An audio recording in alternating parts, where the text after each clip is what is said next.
Hello students, hope you all are well and in a good health. Today I am going to explain you the poem of your book, and the name of the poem is The Summer Sun by Robert Louis Stevenson.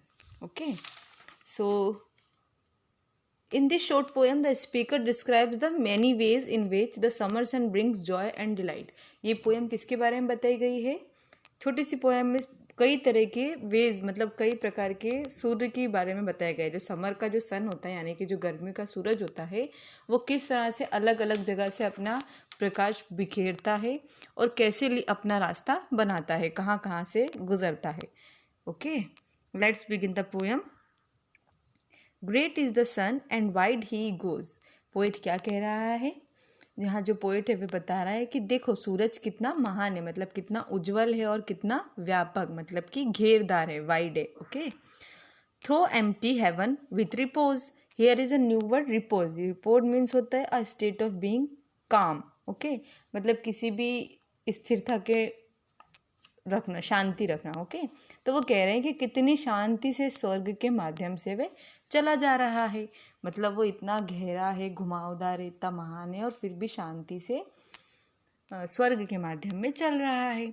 And in the blue and glowing days, और नीले और चमकीले दिनों में, मोर thick then rain ही showers his raise. वो कह रहा है बारिश से भी अधिक मोटी वे अपनी किरणों की बौछार करता है। कब? जब नीले रंग और चमकीले दिन होते हैं। Okay,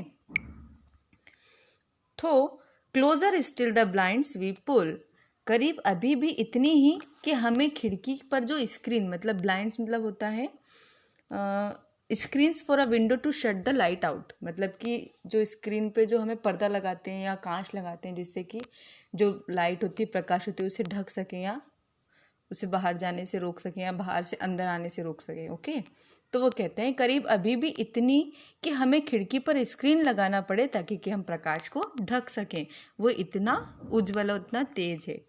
to keep the shady parlour cool, किस लिए? ताकि जो हमारा ड्राइंग रूम है यानी कि जिस रूम में हम बैठ रहे हैं वो छायादार और ठंडा बना रहे, इसलिए हम वहाँ क्या करते हैं, अपने स्लाइड्स या कर्टन यूज़ करते हैं। Okay, yet he will find a chink और टू। चिंक मीन्स होता है नैरो और क्रैक और ओपनिंग, वेरी नैरो क्रैक और ओपनिंग, मतलब कि जिसे हम हिंदी में कहते हैं दरार। ओके, छोटी छोटी सी जगह या दरार जिसे कहते हैं। तो वो कहते हैं फिर भी वे क्या करता है, हमारे इतना ढकने से या छुपाने से भी वो क्या करता है, फिर भी अपने लिए थोड़ी बहुत जगह ढूंढ निकालता है किसी दरार में से। ओके, वहाँ से रोशनी देने के लिए। To slip his golden fingers through, जहाँ से वे अपनी सुनहरी किरण बिखेर सके। The dusty attic spider clad मतलब होता है मकड़ियों का झुंड। वे कहते हैं धूल से भरी अटारी, अटारी मीन्स होता है एटिक, डस्टी एटिक मीन्स होता है अटारी, मतलब जो फ्लोर और जो टेरेस होता है, मतलब कि जो ज़मीन और जो हमारे घर की छत होती है उसके बीच में हम एक छोटा स्पेस बनाते हैं कुछ सामान रखने के लिए, उसे हम बोलते हैं अटारी।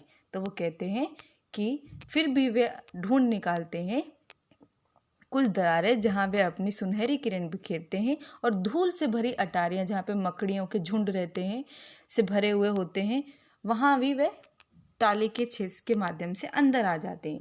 ही थ्रो द कील होल मेक इट ग्लेड, वह भी वहाँ से फिर भी उन तालों के छेद से भी आकर हमें खुश कर देते हैं। मेक इट ग्लेड मतलब होता है खुश करना। Okay, makes happy.